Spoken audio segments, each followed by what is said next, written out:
Okay, welcome back. आते हैं हम लोग आज के अपने नए टॉपिक पे। आप लोगों को हम लास्ट क्लास में पढ़ाए हैं electric field due to isolated point charge, और मुझे लगता है कि वो टॉपिक आप लोगों को समझ में आया होगा। ये आइसोलेटेड था, मतलब सिंगल चार्ज था। अगर सर सिंगल चार्ज से ज्यादा हो गया तब क्या करेंगे हम लोग? सही बात है, ये सवाल पूछा जा सकता है कि अगर सिंगल चार्ज ना होके 2 हो जाए, 5 हो जाए, 10 हो जाए, तब क्या करेंगे? तो हम लोग अपना आज का टॉपिक इसी नाम से स्टार्ट करेंगे, इलेक्ट्रिक फील्ड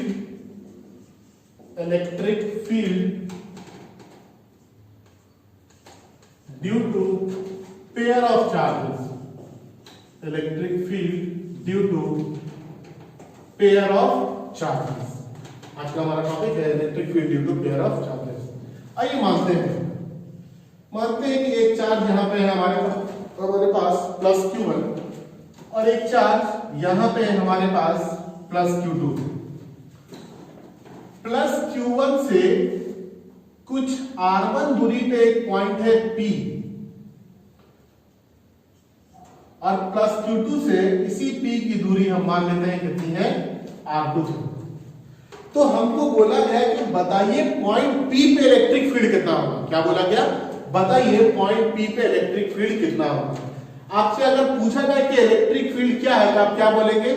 सर आपने बोला था कि इलेक्ट्रिक फील्ड किसी यूनिट पॉजिटिव चार्ज पे जो फोर्स लगता है उसको हम क्या बोलते हैं? Electric field. ठीक है, हाँ बिल्कुल सही है। तो अब यहां पे हम सबसे पहले अगर हमको यहाँ इलेक्ट्रिक फील्ड निकालना है तो क्या करना होगा? एक यूनिट पॉजिटिव चार्ज ला करके रखना होगा। हमको अगर पॉइंट P पे इलेक्ट्रिक फील्ड निकालना है तो हमको क्या करना होगा? एक यूनिट पॉजिटिव चार्ज ला करके रखना होगा। देखिए ये पॉजिटिव और ये पॉजिटिव में क्या हो जाएगा? रिपल्शन हो जाएगा। तो यहाँ पे इलेक्ट्रिक फील्ड हमने बोल दिया कितना? E1। जस्ट इसी तरह से ये पॉजिटिव और ये भी पॉजिटिव, ये दोनों पॉजिटिव क्या होगा? इन दोनों पॉजिटिव में रिपल्शन होगा, और इसकी वजह से इलेक्ट्रिक फील्ड इधर आ जाएगा। कितना आ जाएगा? E2। ये मान लेते हैं इन दोनों के बीच का एंगल है कुछ थीटा। ठीक है,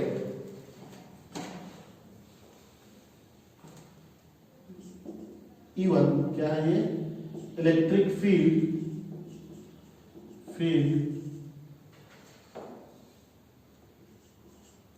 due to charge plus Q1 at point P। जैसे इसी तरह से E2 क्या है? Electric field due to charge plus Q2 at point P। R1 and R2 क्या है? Distance of the point from plus Q1 and plus Q2। Plus Q1 charge plus Q2 charge से ये इस पॉइंट की दूरी है, point P from plus Q1 and plus Q2। और E हम मानते हैं कि ये रिजल्टेंट इलेक्ट्रिक फील्ड है। E क्या है? Resultant electric field. अब देखिए आप लोगों को मैंने बताया है कि किसी एक पॉइंट पे अगर दो वेक्टर एक साथ काम करे तो वहां पे प्रिंसिपल ऑफ सुपरपोजिशन लगा देते हैं, और यहाँ पे सबसे पहले हम क्या करेंगे? एक पैरेललोग्राम बनाएंगे। कूलम्ब्स लॉ में हम लोग सेम इसी तरह का टॉपिक पढ़े थे। और इसके बाद इस पैरेललोग्राम का जो डायगोनल होगा, ये डायगोनल हम लोगों को क्या दे देगा? रिजल्टेंट इलेक्ट्रिक फील्ड दे देगा। ठीक है, तो हम सबसे पहले अगर आपसे पूछे कि बताइए बाबू E1 कितना होगा, तो E1 आप क्या बोलेंगे? Sir 1/4 pi epsilon not Q1 divided by R1 square. दूसरा आपसे पूछा जाए E2 कितना होगा, तो आप बोलेंगे sir 1/4 pi epsilon not Q2 divided by R2 square. और आपसे पूछा जाए बताइए रिजल्टेंट कितना होगा, तो हम लोग जानते हैं, we know that from principle of superposition, principal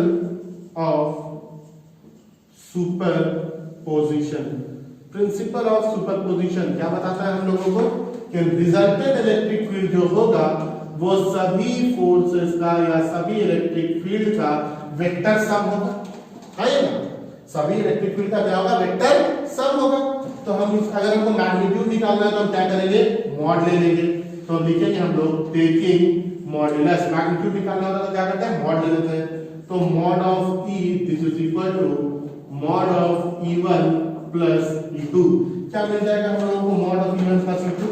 हमको मिल जाएगा E is equal to under root E1 square plus E2 square plus 2E1 E2 into cos theta, जहां पे थीटा क्या है?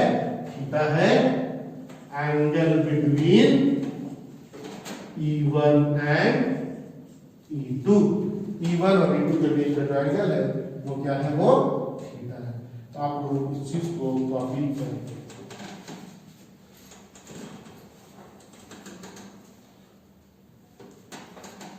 ओके, हम लोग आगे आते हैं steps to solve the problem based on electric field due to pair of charges.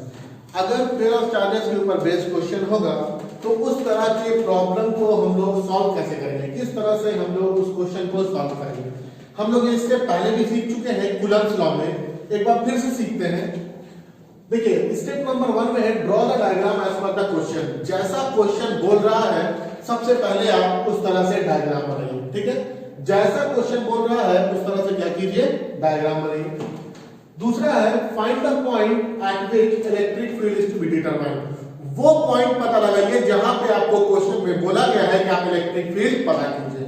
वो पॉइंट ढूंढिए जहां पे आपको क्वेश्चन में बोला गया है कि इलेक्ट्रिक फील्ड पता कीजिए। तीसरा है कि उस पॉइंट पे यूनिट पॉजिटिव चार्ज को ले जाकर के रख दीजिए। जिस पॉइंट पे आपको इलेक्ट्रिक फील्ड पता करने के लिए बोला गया है उस पॉइंट पे जाकर के आप क्या कीजिए? एक यूनिट पॉजिटिव चार्ज को रख दीजिए। फोर्थ पॉइंट में बोला गया है कि वहां पे अब आप इलेक्ट्रिक फील्ड का डायरेक्शन पता कीजिए। क्या पता कीजिए? इलेक्ट्रिक फील्ड का डायरेक्शन पता कीजिए। फिफ्थ पॉइंट में आपको बोला गया है कि अब इलेक्ट्रिक फील्ड का मैग्नीट्यूड पता कीजिए। सिक्स पॉइंट में बोला गया है कि दो इलेक्ट्रिक फील्ड के बीच का एंगल फाइंड कीजिए। और फाइनली आप ये फॉर्मूला लगा दीजिए। अगर आप यहां तक ये स्टेप फॉलो करते हैं तो आपका इलेक्ट्रिक फील्ड का पेयर ऑफ चार्जेस के ऊपर बेस्ड जो क्वेश्चन होगा वो क्वेश्चन बहुत ही आराम से बन जाएगा। तो आप लोग इस चीज को पहले लिखेंगे।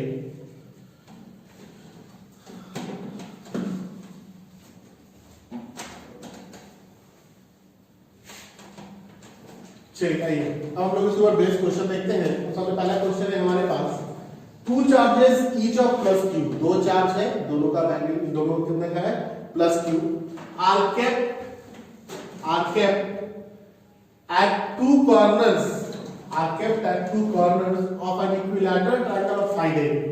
ठीक है, बोलता है कि दो चार्ज है, दोनों प्लस क्यू का है, वो इक्विलैटरल ट्रायंगल के दो साइड पे रखा हुआ है जिसका साइड कितना है? दो कॉर्नर पे रखा हुआ है जिसका साइड कितना है? A। Find electric field at third corner. आपको इलेक्ट्रिक फील्ड बताना है थर्ड कॉर्नर पे। बिल्कुल स्टेप बाय स्टेप सॉल्व करेंगे। आप अगर स्टेप देख रहे हैं तो स्टेप में सबसे पहला था draw the diagram as per the question. तो हम लोगों ने diagram as per the question बना रहे हैं। मान लेते हैं कि ये दो कॉर्नर पे हम लोगों ने दो चार्ज रख दिया, प्लस क्यू। इक्विलैटरल ट्रायंगल है, साइड क्या होगा? सेम होगा। चलिए पहला स्टेप हो गया। दूसरा है कि identify the point where electric field is to be determined. हमको बोला तीसरे कॉर्नर पे इलेक्ट्रिक फील्ड निकालना है, तो इस कॉर्नर पे इलेक्ट्रिक फील्ड निकालना होगा। ओके। तीसरा पॉइंट बोलता है put the unit positive charge at the point where electric field is to be determined. जिस पॉइंट पे इलेक्ट्रिक फील्ड निकालना है उस पॉइंट पे आप क्या कीजिए? यूनिट पॉजिटिव चार्ज लाके रख दीजिए। लाइए रख देते हैं, ला करके यूनिट पॉजिटिव चार्ज रख दिए। अब देखिए find the direction of electric field. ये प्लस क्यू, ये प्लस वन, प्लस पे रिपल्शन होगा और रिपल्शन के बाद इलेक्ट्रिक फील्ड आ जाएगा E1। ये प्लस क्यू, ये प्लस वन, इन दोनों की वजह से प्लस और प्लस है, प्लस प्लस में रिपल्शन होगा, रिपल्शन की वजह से इधर ही जाएगा E2। ठीक है, तो ये मिल गया हम लोग को। हम यहाँ पे लगाएंगे प्रिंसिपल ऑफ सुपरपोजिशन और ये जो डायगोनल होगा, ये डायगोनल आपको क्या दे देगा? रिजल्टेंट दे देगा। ये डायगोनल हमको रिजल्टेंट देगा। ठीक है, और डायग्राम सीधा बना लेंगे। अब देखिए इसके बाद अगर इक्विलैटरल ट्रायंगल है तो ये 60 डिग्री होगा, मतलब ये भी कितना होगा? 60 डिग्री होगा। ये पता लगाते हैं। सबसे पहले E1 इक्वल टू कितना आ जाएगा? 1/4 pi epsilon naught Q। Charge कितना है? Q divide by R square, distance का स्क्वायर। डिस्टेंस कितना है यहाँ से यहाँ का? यहाँ से आगे बीच की दूरी a है, तो इसको कितना लिखेंगे? a square. इसी तरह से E2 कितना हो जाएगा 1/4πε0 Q divided by a square. E2 क्या है 1/4πε0, चार्ज कितना है E2 किस चार्ज की वजह से Q चार्ज की वजह से, तो Q डिवाइड बाई यहां से आगे दूरी कितनी है a है तो a का स्क्वायर। अगर आप देखेंगे तो E1 और E2 ये दोनों क्या है बराबर है। चलिए हम लोगों ने मैग्नीट्यूड तक का काम कर लिया। इसके बाद क्या बोला गया है फाइंड द एंगल। एंगल कितना है साफ साफ दिख रहा है, एंगल हमारे पास 60 डिग्री है। फाइनली हमको बोला गया है कि यूज फार्मूला, कौन सा फार्मूला यूज करना है E is equal to under root E1 square plus E2 square plus 2 E1 E2 into cos theta. आइए देखते हैं E is equal to under root E1 square plus E2 और E1 दोनों बराबर है तो E2 की जगह भी हम लोग E1 ही लिख देते हैं। E1 स्क्वायर प्लस 2 E1, फिर से E2 की जगह हम E1 लिख देते हैं इनटू cos 60 डिग्री।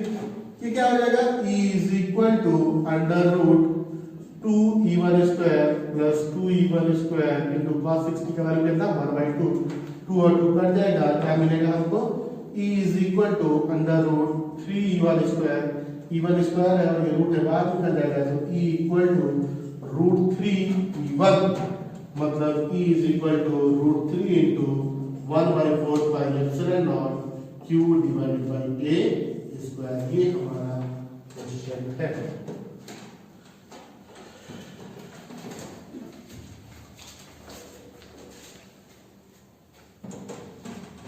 चलिए नेक्स्ट क्वेश्चन देखते हैं हम लोग। नेक्स्ट क्वेश्चन है two charges of plus q are kept at two corners of right angle isosceles triangle. क्या सेम क्वेश्चन हम लोगों ने कूलम्ब सॉल्व किया था? हाँ किया था।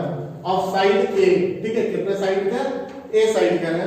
Find electric field at right angle. आपको इलेक्ट्रिक फील्ड पता लगाना है राइट एंगल पे। आइए देखते हैं हम लोग।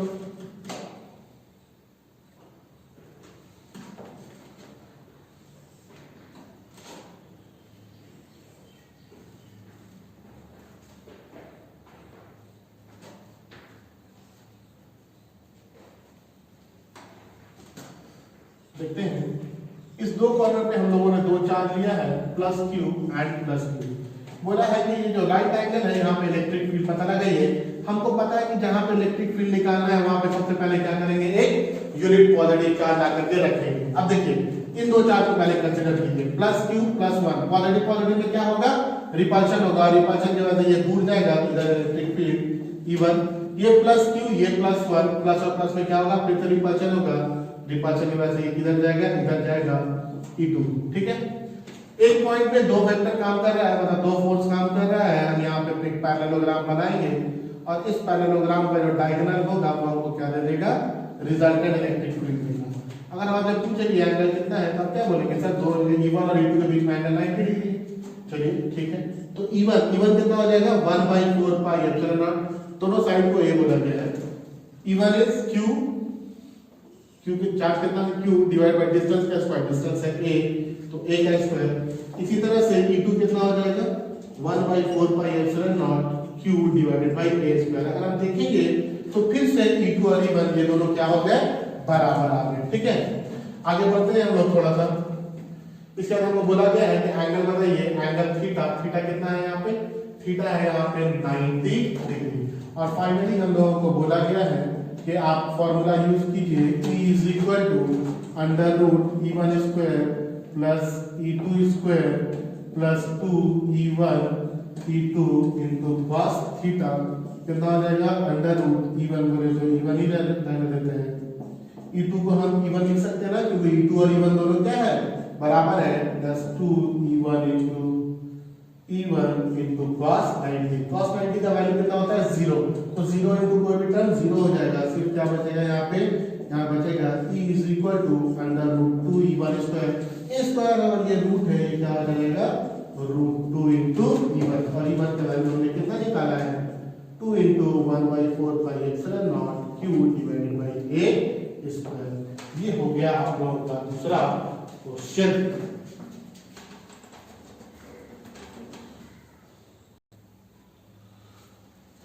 चलिए नेक्स्ट क्वेश्चन है हमारे पास two charges of plus q and minus q। इस बार हम लोग के पास दो चार्ज है, एक प्लस क्यू है और एक माइनस क्यू, मतलब दोनों का नेचर अलग अलग है। Are kept at two corners of an equilateral triangle of side a. हम लोग इसको इक्विलैटरल ट्रायंगल के दो कॉर्नर पे रखे हैं, जिस ट्रायंगल का साइड कितना है, ए है। तो हमने एक इक्विलैटरल ट्रायंगल बनाया, साइड को कर दिया ए। एक पे रखे चार्ज प्लस क्यू और एक पे रखे चार्ज माइनस क्यू, ठीक है। बोला कि थर्ड कॉर्नर पे इलेक्ट्रिक फील्ड बताइए। आपको पता है जहां पे इलेक्ट्रिक फील्ड निकालना है वहां पे क्या करना है हम लोगों को वहां पे एक यूनिट पॉजिटिव चार्ज ला करके रख देना है, ला करके रख दिए, ठीक है, कोई दिक्कत नहीं है। अब देखिए ये पॉजिटिव और ये पॉजिटिव, पॉजिटिव और पॉजिटिव में क्या होता है, रिपल्शन होता है। तो रिपल्शन की वजह से एक फोर्स इधर रहेगा जिसको हम E1 बोलते हैं, ओके। नेक्स्ट है ये पॉजिटिव और ये नेगेटिव। पॉजिटिव और नेगेटिव में क्या होता है, अट्रैक्शन होता है। यही चीज यहाँ पे हमको ध्यान रखना है कि जब अट्रैक्शन होगा तो ये अट्रैक्ट होकर के क्या होगा, इसके नजदीक जाएगा, तो इधर इलेक्ट्रिक फील्ड काम करेगा E2। हम लोग करेंगे क्या कि यहाँ पे रिजल्टेंट निकालेंगे, फिर से पैरेललोग्राम बना करके ये E, ये हमारा रिजल्टेंट हो जाएगा। देखिए ये एंगल 60 डिग्री है, तो बाकी बचा हुआ एंगल कितना होगा, एक स्ट्रेट लाइन में एंगल 180 डिग्री। 80 में से 180 में से 60 हटा दिए, कितना बच गया, 120 डिग्री बच गया। हो गया क्वेश्चन सॉल्व। आइए देखते हैं। E1 is equal to 1/4 pi epsilon naught, charge कितना है, Q है, डिवाइड बाय डिस्टेंस कितना है यहां से इस पॉइंट का, A है, तो A स्क्वायर। इसी तरह से E2 is equal to 1/4 pi epsilon naught, charge कितना है, Q। हाँ याद रखना है, सिर्फ चार्ज का मैग्नीट्यूड, आपको मैंने बोला है कि फोर्स जो है इलेक्ट्रोस्टैटिक फोर्स, ये मैग्नीट्यूड ऑफ चार्ज के ऊपर डिपेंड करता है, ये नेचर के ऊपर डिपेंड नहीं करता है। तो नेगेटिव साइन को यहाँ पे हम लोग नहीं लेंगे। E2 is equal to 1/4 pi epsilon naught Q divided by A square. आप फिर से अगर देखेंगे तो E1 और E2 ये दोनों क्या हो गए, बराबर हो गए। अगर आपसे पूछे कि E1 और E2 के बीच में एंगल कितना है, तो आप बोलेंगे सर ये तो बहुत आसान है, 120 डिग्री। इसके बाद फिर एज ऑलवेज हम फॉर्मूला लगा रहे हैं, E is equal to E1 square plus E2 square plus 2 E1 E2 into cos theta. लगाते हैं E is equal to E1 square plus E2 के जगह भी हम लोग E1 ही कर देते हैं, E1 स्क्वायर क्योंकि E2 और E1 दोनों बराबर है, into 2E1 into cos 120 degree. और cos 120 का वैल्यू आपको पता है कितना होता है, 2E1 square plus 2E1 square into cos 120 का वैल्यू होता है -1/2। ये 2 और 2 कट गया, कितना आ गया, 2E1 square minus E1 square, ये बोले तो अंडर रूट E1 स्क्वायर, बोले तो कितना, E1 और E1 बोले तो कितना आ जाएगा, 1/4 pi epsilon naught Q divided by A square. तो ये हम लोगों को मिल गया इलेक्ट्रिक फील्ड।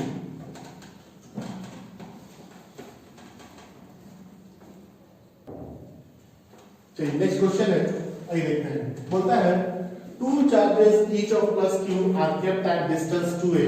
बोलता है कि दो चार्ज है, दोनों प्लस Q का है और दोनों के बीच की दूरी कितनी है, 2a है, ठीक है, ओके। तो find electric field at the mid point of the line वाले टू चार्ज। इन दोनों चार्ज को जोड़ने वाले लाइन के बिल्कुल बीच में हमको इलेक्ट्रिक फील्ड पता करना है। इलेक्ट्रिक फील्ड पता करना है मतलब सर यहाँ पे एक यूनिट पॉजिटिव चार्ज ला करके रख देंगे तो उसके ऊपर कितना फोर्स लगेगा वो पता करना है। अब देखिए अगर ये मिड पॉइंट है तो यहाँ से आगे दूरी कितनी होगी, a, और यहाँ से आगे दूरी कितनी होगी, a। ये पॉजिटिव और पॉजिटिव में क्या होगा, रिपल्शन होगा। रिपल्शन की वजह से इधर इलेक्ट्रिक फील्ड हमने मान लिया कितना, E1। ये पॉजिटिव और ये पॉजिटिव, दोनों पॉजिटिव में रिपल्शन होगा और रिपल्शन की वजह से इधर इलेक्ट्रिक फील्ड कितना हो जाएगा, E2, ठीक है। चलिए देखते हैं E1 कितना आ जाएगा, 1/4 पाई एप्सिलॉन नॉट, चार्ज कितना है Q, डिस्टेंस कितना है A स्क्वायर, E2 क्या हो जाएगा 1/4 pi epsilon naught Q divided by distance कितना है A स्क्वायर। क्या E1 और E2 फिर से बराबर आ गया, हाँ आ गया। अच्छा एक बात बताइए, E1 और E2 के बीच में एंगल कितना दिख रहा है हम लोग को, दोनों एक दूसरे से ऑपोजिट जा रहा है, और अगर ऑपोजिट जाता है तो एंगल कितना हो जाता है, ऑपोजिट जाने में एंगल हो जाता है 180 डिग्री। आइए अब लास्ट स्टेप में पहुंचते हैं हम लोग जानते हैं, we know that E is equal to under root E1 square plus E2 square plus 2 E1 E2 into cos theta. तो ये हो जाएगा under root E1 square plus E2 square, E2 की जगह भी हम लोग E1 ही लगा देते हैं, प्लस 2 E1 इंटू E1, क्योंकि E2 और E1 दोनों बराबर हैं, इंटू कॉस 180 डिग्री। कॉस 180 का वैल्यू -1, तो क्या हो जाएगा 2E1 square minus 2E1 square, दोनों कट जाएगा, अंडर रूट 0, मतलब कितना ये वैल्यू 0। तो on the mid point of the line joining the two charge is 0। ठीक है,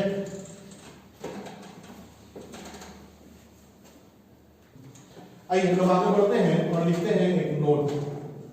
मान लेते हैं कि लेट टू इक्वल फोर्सेस, या फिर वेक्टर बोल दीजिए, vector F1 equal to F2 are acting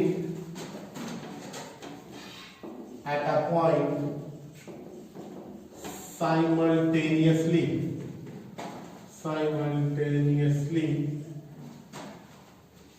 then there begin, तब उनका रिजल्टेंट